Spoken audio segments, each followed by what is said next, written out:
WrestleMania has come and gone. 7 hours and roughly 28 minutes of content. 7.5 hours almost. This is a job. I love you guys. Whoever watches this, I did this because I love you. I may not know you, but I love you and I want to make sure you guys have an understanding of how this show was. And have a passion for wrestling that legitimately I didn't eat anything. I stayed and watched literally 7 hours of content. I missed the first 26 minutes. Yes, I did review the kickoff show and I had to skim through it to know what happened. But I legitimately I didn't eat yet. I'm tired. And I'm hoping I don't miss anything here because there's so much content. It is very difficult, even with notes, to remember everything. This was too much of a show.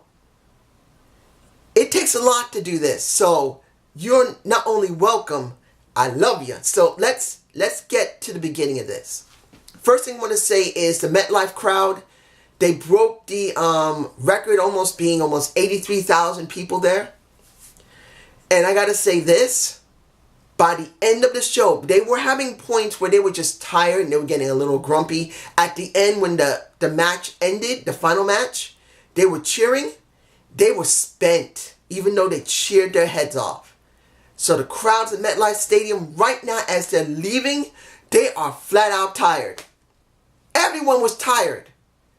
But they still showed a passion for this show. And I got to say this. This is the best way to say it. History made and history ended.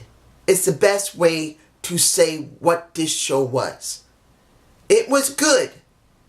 I won't say it was great. It was a good, predictable pay-per-view. Something we haven't got from the WWE's main roster. A good, predictable pay-per-view. And I'm sure other people are going to say this is the greatest WrestleMania ever had. And I'm not going to shun them. I'm not going to totally disagree with them. The historical things that have been done here make it a great show. But if you go past the historical stuff, this was a good pay-per-view, something you don't normally see from WWE. Okay, let's go to the kickoff show. And I have to move my notes because I have like it spread. I mean, my notes are normally like this if it was on what I use. It's like this. It's so long. First thing, on the kickoff show, we had Nice versus Buddy Murphy. I can't remember Nice's first name. But I'll say this. Nice is a good wrestler. But Buddy Murphy is a damn great wrestler. He has shown how good of a cruiserweight champion he is. And I'm not going to say how great the match was, but it was really good. In the end, Nice won the title. So I'm thinking one of two things. You're going to have a rematch between Nice and Buddy Murphy eventually if they do rematches on 205 Live. I just don't know if they do. But if they don't, I expect Buddy Murphy to go to SmackDown Live. I really believe he needs to go to SmackDown Live with Mustafa Ali. He just has to. He needs to. That's where he should go. Now, the Women's Battle Royal. Woo! There was a surprise there. 100% of a surprise. One, the surprise mainly was that Asuka still got fucked over. I'm sorry to curse. Asuka deserved so much better. You would expect this was about Asuka getting the Battle Royal win. Nope. Asuka was not the winner here. But let's make this clear. There were some interesting spots there. Naomi and I really do believe this, when it comes to Ember Moon, I think her time on Raw is over and she will be moving to SmackDown Live when they do the shakeup in the next couple of weeks or the month following this. I truly believe this because you could have something special because you got Naomi going up against Ember Moon. And I want to see that matchup. Ember Moon and Naomi have a chemistry and I want to see it. Also, we got a little taste of Kairi Sane. And she was so good. Now, I don't know when she's coming up from the main roster. And I don't know if she's going to be on SmackDown. I think she'll probably go to Raw. Then there's another thing about Raw that surprised me totally. Guess who got a lot of cheers? Really a lot of cheers. Shockingly enough, one of my babies, who I've liked, who, yes, she's a jobber, but I always liked this jobber. Next to being a beautiful woman, she has done a decent job working in a gimmick. Dana Brooke got cheers dealing with the Riot Squad. Ruby Riott, Liv Morgan, and Sarah Logan. She got pops from the crowd. I was like, really? Finally, they noticed something about her after she dealt with a Ronda Rousey. Of course, she got eliminated along with Asuka. You would have thought that since people did begin to like Dana Brooke and people were angry about Asuka, you would leave it near the end for Asuka and maybe Dana Brooke with a Ruby Riott. Because I think that would have been the best thing. Seeing Lana dressed as Wonder Woman didn't really get me anywhere. Yeah, she looked sexy and all, but I didn't care about Lana. And she was one of the people that she eliminated Dana Brooke, if I remember correctly. Lana eliminated Dana Brooke, if I'm correct. I don't remember who. I think I show her in my face where she's being eliminated. But you got, at the very end, you got Asuka being thrown out of the ring. I can't remember who was the one who was before Sarah Logan that she eliminated. I think it was Asuka or Mickie James. No, Mickie James was the one. And you just see Sarah Logan in the ring and you think, oh man, you kidding me? Sarah Logan wins it? Part of the Riot Squad almost doing nothing? And then you see Mella behind her and I'm going, really? You're going to give this to Mella? Yes, I know she's getting popular because she's working with R-Truth. But you give it to Mella. You're not going to do that. No. Yes, they do. Mella wins. Someone who, honestly, I've never been very fond of Mella. Particularly now she's messing with Corey Graves. But Mella wins the women's battle. I'm about to say Andre the Giant. The women's battle royal. Really? Now, mind you, I don't care about Mella. Yeah, she's a gorgeous woman. I'd be happy with her. But you would think maybe an NXT girl like Kairi Sane, where the Battle Royal win actually would help her on NXT before she moves on to the main roster. Yes, I know saying that does not mean she's going to be treated well, but it would probably make better sense. Let an NXT woman get the Battle Royal win. No, you do SmackDown. And it doesn't really help her. Here's another thing that doesn't help somebody. The Andre the Giant Memorial Battle Royal. Oh. Ooh. I did not care about the Battle Royal at all because of the 3 participants in it. The 2 guys that were from SNL and Braun Strowman. And I know a lot of people were interested in it. They saw a lot of things they liked. The thing that got me angry was those 3 guys and the Hardys being in the Battle Royal instead of going up against the Usos. The Usos should have gone up against Jeff and Matt Hardy. And I will get to that fatal 4-way in a few minutes. But the Usos should have gone up against the Hardys. I think that would have been a great match. But they were in this Battle Royal. And Matt looks amazing. The guy really got himself, he got himself in good shape. The broken one has gotten himself in good shape. But in the end, this was about 2 Saturday Night Live guys dealing with Braun Strowman and a psychiatrist, or therapist, I'm sorry, not psychiatrist, a therapist, who gets his ass handed to him. And Braun Strowman destroys them both and wins the Battle Royal, which means nothing. It's sad to see someone that was built and organically got over with the crowd in a Braun Strowman descend he was here with the Wyatts. He shot up to here. He stayed there and then leveled out, and then dropped, and now he won the Battle Royal. That is Braun Strowman. In a nutshell, nothing. Nothing at all. Here's another match that was nothing.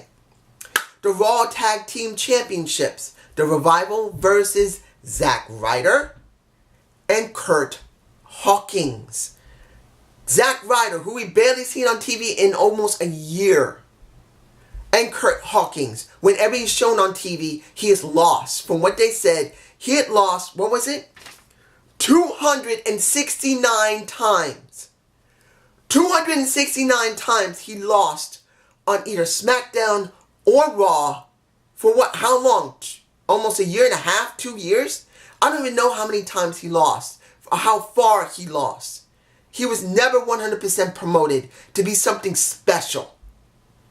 And then you got the Revival, who legitimately had a huge gripe, who was sick and tired of being overlooked and treated badly and being treated like garbage, wanted out of their contract, being told, nope, you can't leave. We'll give you the tag titles. We'll treat you right. We're not going to break your contract, but we are going to give you the tag titles. And since then, they have been treated like dirt. They have been jobbed out to the NXT guys. They have been jobbed out to anyone else. And they just look plain bad. And guess what? The team that honestly makes some sense, and a Zack Ryder and a Curt Hawkins winning the Raw Tag Team Championships because people really love Zack Ryder. And when it comes to Curt Hawkins, they're supposedly building a story of him losing over 270 times. So when it comes down to it, and the crowd was cheering for Curt Hawkins to win, so it makes sense for him to win. But they sacrificed the Revival for this. The Revival was sacrificed. And I think this is stupid booking. Even though the right team needed to win, the team who held the titles were treated like dirt. Dirt. And I would suggest to Dash and Dawson, after today, tell them you're not coming back. Do a Neville. Don't come back until your contracts are finished. You may not work, but you got enough money to live off of. Don't come back because it's a joke. Now, these were my notes. Let's move on to the main roster, shall we? Opening up the show was Alexa Bliss with Hulk Hogan. And this was the sad thing. Hulk Hogan comes out. Alexa Bliss tries to set up saying, I can make a WrestleMania moment just snapping my fingers. She snaps her fingers and Hulk Hogan comes out. And the worst thing about that, and it was the worst thing about the show, not many people cheered for him. I did not hear huge amounts of pops for the guy. Hulk Hogan has become irrelevant. Because of what happened years ago, what he said. Because of all the controversy in the WWE. His star power dropped so dramatically.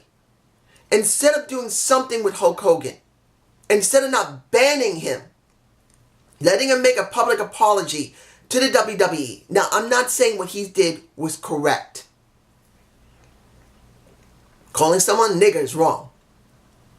I don't like using that word for myself or anybody else. That means slave. That's another classification of slave. And if anybody's seen the videos ever produced about black people, you know I don't like that word. But he could have apologized publicly. The WWE did not need to take him off the network or his merch. Nothing needed to happen in that respect. He needed to apologize and then move on. But by banning him, his star power went from when it was super high when I was a kid to here. Then the controversy was here. And by banning him, he's irrelevant. Yes, there were people cheering for him, but it should be a huge pop. Even the younger wrestling fans should know him and want to appreciate him. And because he was banned and all this garbage, no one cared. And that was just sad. Let's move on. the first match of the night, which was surprising. Seth Rollins versus Brock Lesnar for the Universal title. I thought this would be halfway into the card. But it was the opening of the show. Really? The Universal title meant nothing. And I'm going to say this now, even though I'm going to repeat it later. What should have been in that place should have been Roman Reigns versus the... It upsets me that Roman Reigns and Drew McIntyre was not in this position, because I really believe Roman Reigns would have benefited. I'll explain it later, my thoughts, and elaborate it more, but it should have been here. Now, mind you, the crowd went ape for... I'm about to say the other word. The crowd went crazy for... Well, how can I say this? Once Paul Heyman came out and said simply, we want it now. We want Seth Rollins now. We don't want to wait until the end of the night. The crowd was surprised. Seth Rollins comes out, and Brock Lesnar proceeds to beat the living hell out of him heavily before the match starts. By the time the match starts, you see how they're trying to develop that Seth Rollins is the underdog and can't beat Brock Lesnar. And to be honest, I think that was the wrong booking. Yes, it worked for the crowd. The crowd didn't like it. But for me, if you're going to have him as the Beast Slayer, he should not be struggling at the very beginning. He should have been allowed to go into that ring and have a competitive match against Brock Lesnar, not be considered an underdog like everybody else before him. And then finally beat Brock Lesnar by one, hit him in the nuts. I don't know if I got that shot of him hitting him in the nuts. Then curb stomping him 3 times before finally winning the title. And that's at the opening of the show. Now, mind you, the crowd was already hyped for that, and it did help a lot for the show. But for me personally, it should have been in the mid-card, not the opening. Roman Reigns should have been there, and I'll explain more later. Now, you have AJ Styles versus Randy Orton, which I do believe was the wisest thing to do, to put it in this spot, second in the card. I do believe this was the wisest thing to do. It was the best place for it. Now, other people will probably say it should have been further up. I don't believe so. These are 2 veterans that was given a chance to start up and build up the show. Now, I'm sure there are going to be some people to say, well, it was a little slow pace for me, and this wasn't the best match I've seen AJ Styles. I know Shinsuke Nakamura did better matches with AJ Styles. Well, understand this. You're talking about an AJ Styles who's worked in the indies compared to a Randy Orton who's worked exclusively for shows that have only been through WWE and the developmental for the WWE. He's been built by them. So he's not going to act like an indie wrestler. Flat out, he didn't act like one. He acted like Randy Orton. And in actuality, I like this match. I think this was one of the best matches Randy Orton has had in recent time. Because he went up against someone that, yes, he's a high flyer. And he's dealt with high flyers before. But it was different. The story is simple. Both of them have been in the business nearly about the same amount of time. I think AJ's been there longer. He's worked long, about 17 to 18 years, compared to Randy, which is about 14, 15, maybe 16 years. So you got 2 veterans who know how to work a match when they're really motivated. And these guys have chemistry. Just like AJ has chemistry with John Cena, he's got chemistry with Randy Orton. I don't think this rivalry is over. Not even close. I enjoyed this. Now, there's going to be people who probably won't. They're going to say it was too slow for them. There might have been a couple of rest holds. But I felt like it was a great old style match. Where you got an old WWE guy dealing with an outsider. And dealing with that type of dynamic. And more than that, an older style where it wasn't always super high flying. There was psychology there. In the end, AJ wins, which I'm fine with, but it doesn't mean it's over yet. I don't think it's over. It's only just begun, and I hope it is, because I want to see how sinister Randy Orton gets to AJ Styles. Now, the SmackDown Tag Team Championships is done in a fatal 4-way. You got the Usos versus Nakamura and Rusev, and seeing how Rusev is just so sad.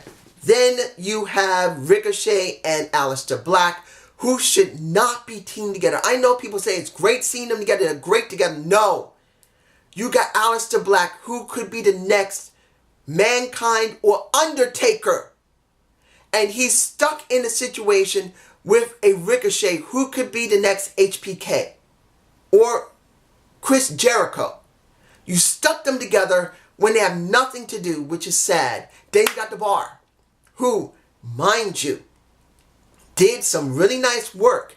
At one point, you got Cesaro doing the spin on Ricochet, and you basically had Cesaro doing the 10 bells of the Bowery on an Aleister Black over and over and over. And he did this to everybody. He did this to the Usos. He did this to, who was the other team there? I'm trying to remember. Shinsuke Nakamura and Rusev. But he did that to Aleister Black, and he did it a lot. He did make Aleister Black, and that did help a lot for those two. It was nice to see it.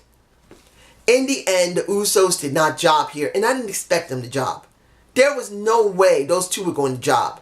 I just didn't see Nakamura or Rusev getting the titles. The Bar, no. Definitely no.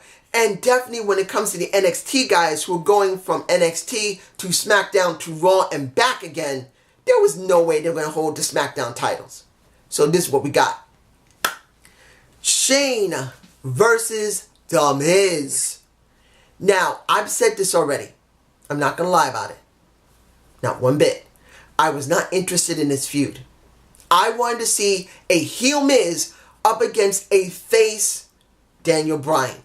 This is what we wanted in 2018. That happened in 2019. Or at least at the end of 2018. We didn't get that. So I feel like it was a hugely lost opportunity. Now, mind you, I'm not saying that Daniel Bryan hasn't done great heel work. I think this is the best heel work he's ever done. But still, that's what I wanted to see. But was this Falls Count Anywhere match good? Hell yeah, it was. Having The Miz's father there really did help the dynamic. Seeing that The Miz's dad got into the ring at one point, wanted to defend his son, ready to fight Shane McMahon because he grabbed him a couple of times, was the wisest thing to do. Then he got his ass kicked by Shane McMahon, and that's when Miz teed off on him and just kept beating his ass up and beating his ass up and beating his ass up until after they'd gone through the crowds, they went up on top of that, what was it, that top section of the set, and did that suplex off the set, and they landed the way they did, and it was Shane McMahon who was on top.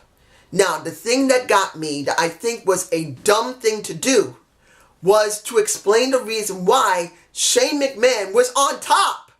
And it was Corey Graves trying to justify why he was on top. He should have never did that. That was a dumb thing to do. I'm sorry. You don't explain how could Shane survive something like that. It shouldn't be stated that that The Miz grabbed him in the wrong way or in a different type of way. Why would you do that? You don't give the secret sauce. You don't say, hey, The Miz has to grab him differently so he could land on top, so he could win the match. What is wrong with Corey Graves? He's the one that generally tried to explain it. Yes, and then the others tried to explain it. And it was like Todd Phillips and Byron Saxton tried to back it up a little bit. But it was dumb to even do it. But I'm not going to say the match was shit. It wasn't. It was a damn good Falls Count Anywhere match. Is it? Wait a minute. Yeah, Falls Count Anywhere match. Just so much here. I got to make sure I'm not getting the matches confused because it is a lot of stuff to go through. Now, we now have the Women's Tag Team Championship. Fatal 4-Way. Sasha Banks and Bayley versus Nia Jax and Tamina versus Beth Phoenix and Natalya. And finally the Iconics. Now, before I get started, I want to say this. I got to say this. I didn't watch the Hall of Fame yet, but I did hear what happened with Bret Hart. I know I don't have to say this right now, and I could do a separate video on it, but I'm not going to do that. It's not necessary. I agree with the Lexman and anyone else who sees it the way I see it.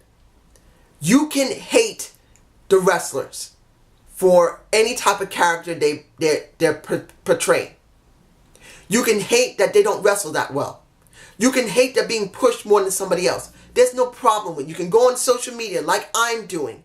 Go on YouTube and talk about it. But the minute you put your hands on one of them, particularly one who's known to have had a stroke, who's had cancer, and is well older than 50 into his 60s, you're not a fan.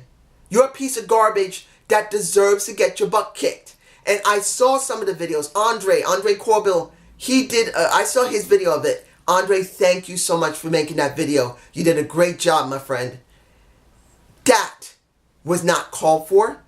He had no right to do it. He's a piece of garbage, and I'm glad. I think it was Bill DeMont.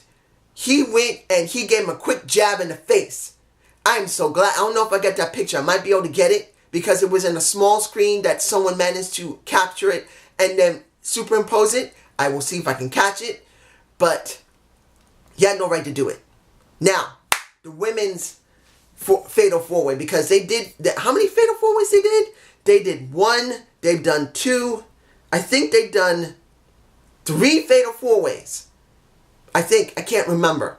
It's just, there's a lot in this show. So if they did 2 fatal four-ways or 3, I'm not sure. Was it a good match? I didn't care. I honestly didn't care about the match because of how they booked Bayley and Sasha. This is how it goes. Bayley and Sasha for months have been the women's title, have been the women's championship. Oh, you see I'm tired. They have been for the last 2 or 3 months the women's tag champions. And they've only been exclusive to Raw. And that's why it didn't work for me at all. What they should have did, they should have appeared on Raw, then they should have appeared on SmackDown. Then they should have appeared on Raw the next week, and then they should have appeared on Raw, then the next night SmackDown, then the next night Raw, then the next night SmackDown, and then do a special appearance on NXT. That is how they should have done it. But no, they've been exclusive to Raw, then another week with Raw, and another week with Raw, and then they did maybe 1 appearance on SmackDown, and then 1 appearance on NXT. They exclusively to Raw, and that's what killed it for me. Because this is supposed to go across the entire promotion. Not only Raw. So I didn't care. And then they booked Nia Jax and Tamina like garbage. Then they booked...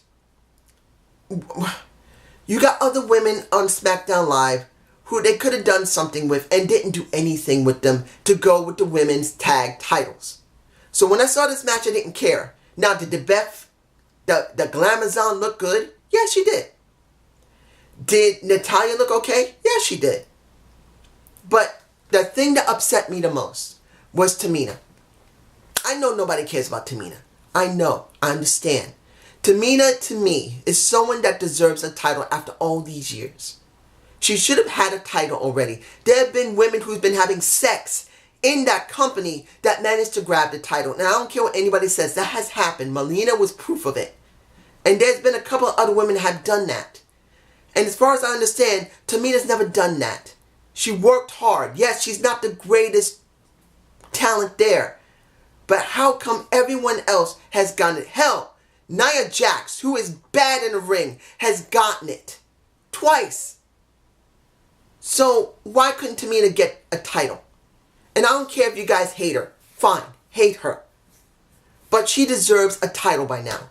And this is just a joke. It's just a joke to me with her. And this match really didn't mean anything, particularly that the way it seems they're booking it is that at pay-per-views, I think they'll start switching the titles from one brand to another.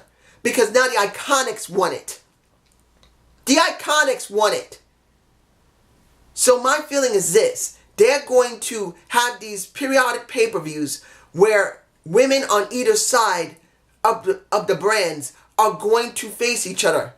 And eventually, one of them's going to win it, and it'll be on that brand for a couple of months until another one from the other brand wins it back. That's how it looks like it's going to be. And I feel like that's garbage.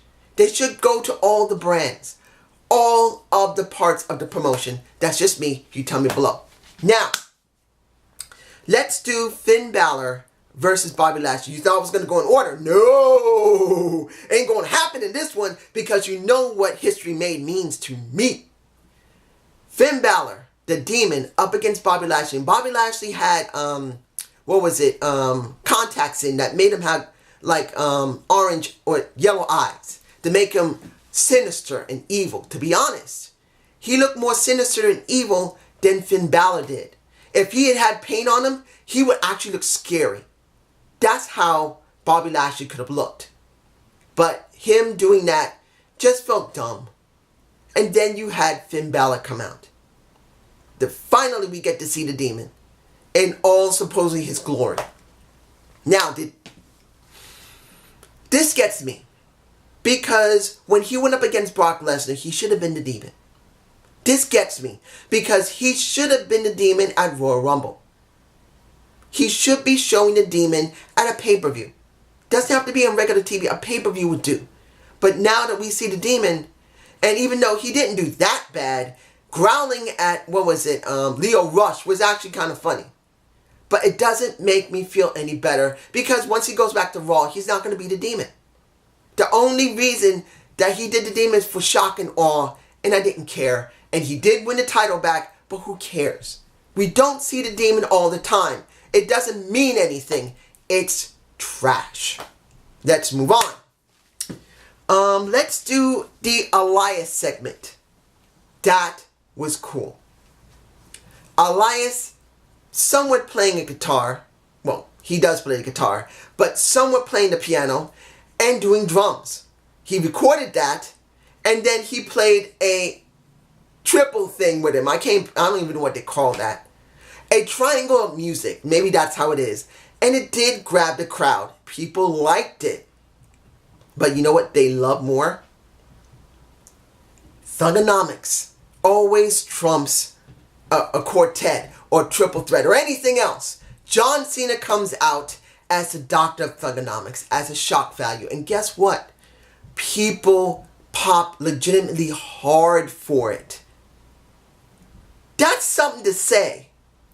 That people pop for a character that has been used in maybe, 13 years?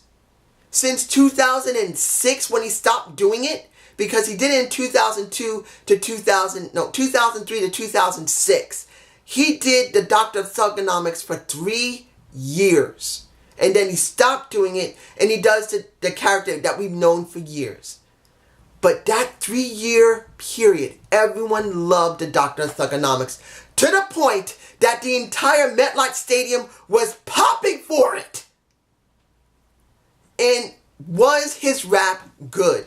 Dude, he was cursing in that rap.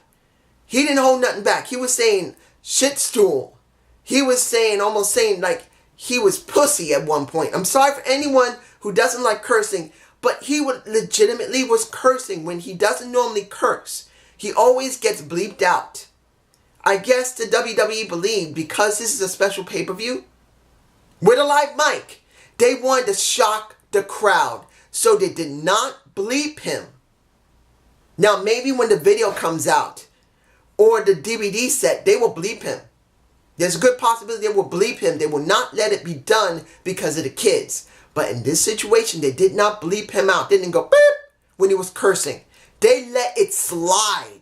They let this happen at WrestleMania 35. And in the end, with the 2 word life on his hands, he does a 5-knuckle shuffle and basically wipes out Elias. Now I'm going to be honest. When he said, you watch out, you're going to be seeing a heel turn soon. You know what? I'm going to say this if he did come back to WWE, at least for 4 or 5 months. I know he wouldn't go back to the old Doctor of Thugonomics. But to be honest, if he did, the crowd would go crazy for it. The crowd would go nuts. They will go nuts for him doing this. And he should. He should go back to the Doctor of Thugonomics for one run. because they popped so loud at 83,000, almost 83,000 people popped so hard for it. It is obvious he should do a nostalgia act when he comes back if it's for a limited time and be Dr. Thugonomics. That's just me. Roman Reigns versus Drew McIntyre. I'm getting it done now before I forget. As I said in the beginning of this review, Roman Reigns should have been the opening with Drew McIntyre. Because by this time, more than nearly halfway, almost halfway in.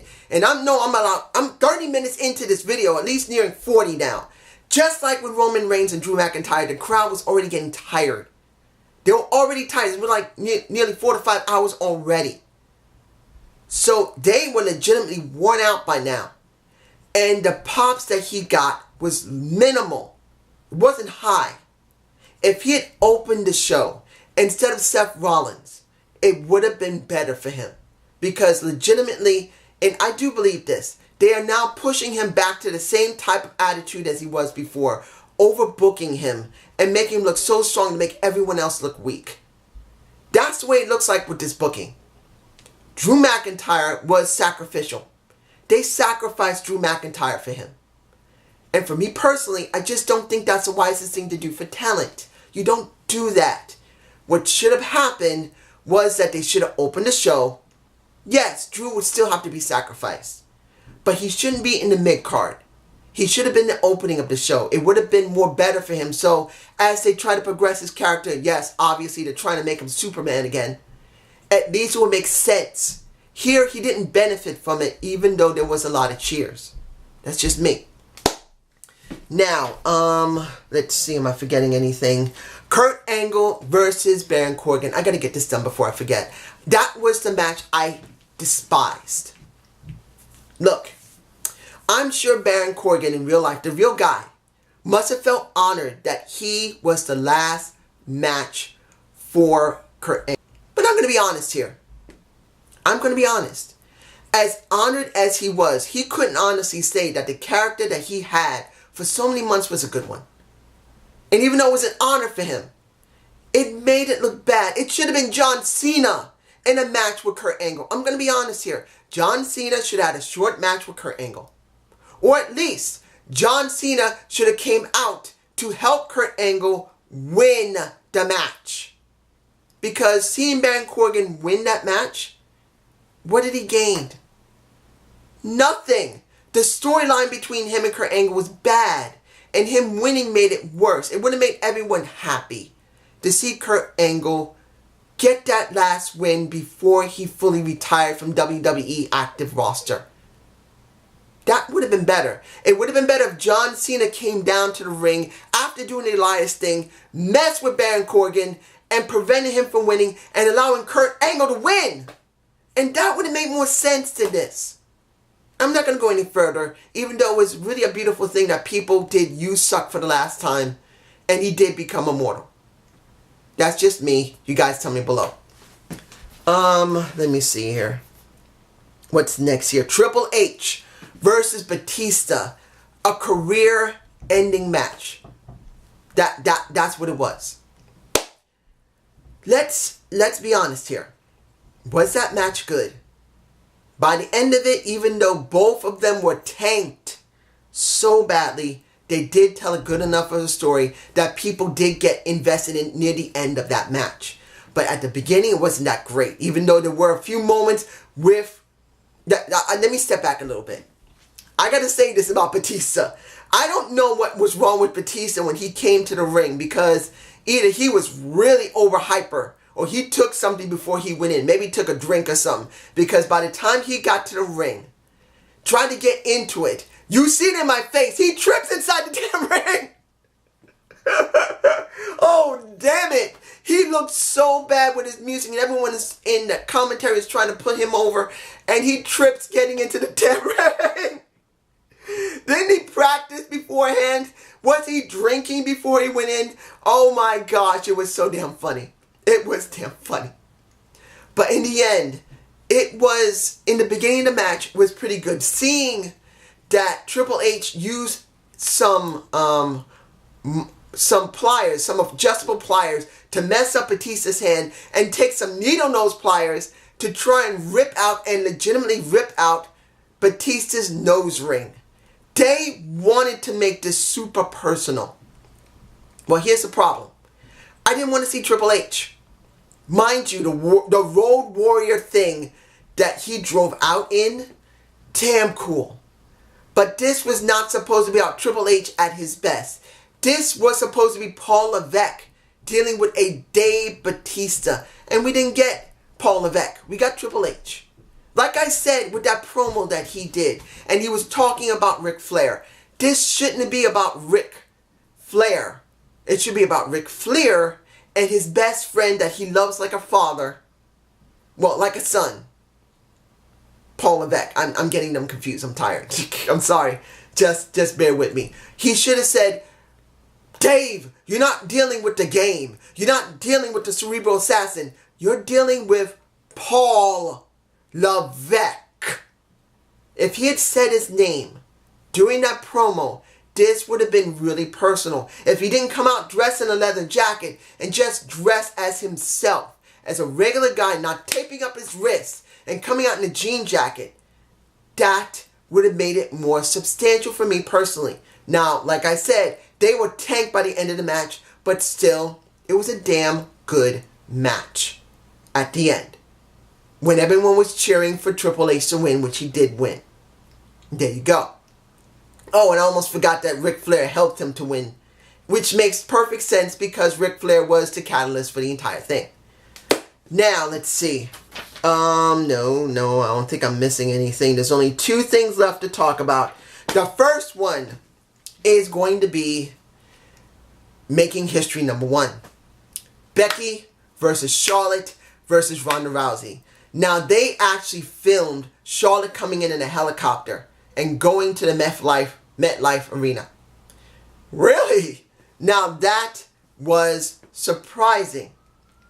I was impressed. Seeing that Ronda Rousey had her own band, and that was, what time was the band actually playing for her? At 11:55 p.m. is when, what was her name? I forgot her name. Joe Jett and the Blackhearts. They came out almost at 12 o'clock to do a short song for her, which was cool. But it was almost at 12 o'clock at night. And by then, everyone's exhausted. They were so exhausted that even though the match was good after that bit was done and the storytelling was good, and then you see Ronda Rousey's leg totally bruised out, and you see how the match progressed. The people were tired. By the end of it, I did believe Charlotte was going to win. I really thought Charlotte was going to be a duo champion, but I was wrong. And I'm fine with being wrong. I don't mind eating crow if I'm wrong. That means I still got a lot to learn as a wrestling fan and as a viewer. I can't get it always right. If I did, it wouldn't be no fun. Becky won. Becky won over Ronda Rousey. And it looked like there was a controversy that they kept saying that Ronda kicked out at the last minute. My guess is this. Ronda was meant to kick out. They didn't expect her to job there. I think they expected it to last a little bit longer than it was, but I think that she just couldn't kick out in time, and they pinned her, and no one expected her to job now. That's why they said there was a controversy of her pushing her shoulders off the apron. That I think it was Corey Graves said it, or it was Michael Cole, whose voice was going out. He lost his voice by the end of that. But I think Ronda messed up and was not supposed to job there. They wanted an extra couple of minutes. But she messed up. That was the end of it. Was I glad to see Becky win? Hell yeah, I was. Was it a great match? Hell yeah, it was. And I'm glad that Becky won. And I don't know what's going to happen next. Now that she's a dual champion, will she be on Raw and SmackDown as well? I hope she is. Because if she's the duo champion, only spends most of the time on Raw, or the majority of the time on Raw, this was dumb. Unless you're going to merge the titles, this is wrong. Now, this is it. We are here. history made number 2, the most important history. Kofi versus Bryan. I'm not going to lie. I didn't expect him to win. I didn't expect Kofi Kingston to win at all. This was a shock. I legitimately screamed in this apartment so loudly I hurt my throat. I was so shocked. The story was told so well. At one point, Kofi Kingston tried to jump from the top ring rope to nail Daniel Bryan, and he got his abdomen, he hit his abdomen on the general announce table. The one with, who was it? Booker T, no, not Booker T. I forgot another match, which I'll talk about in a minute. Wait, actually, I should talk about the match. Samoa Joe and Rey Mysterio. Joe kept his title real quick. But Kofi hurt his abdomen on the table, and he played that up throughout the match. He did a great job with it. Was he hamming it a little bit too much? Possibly.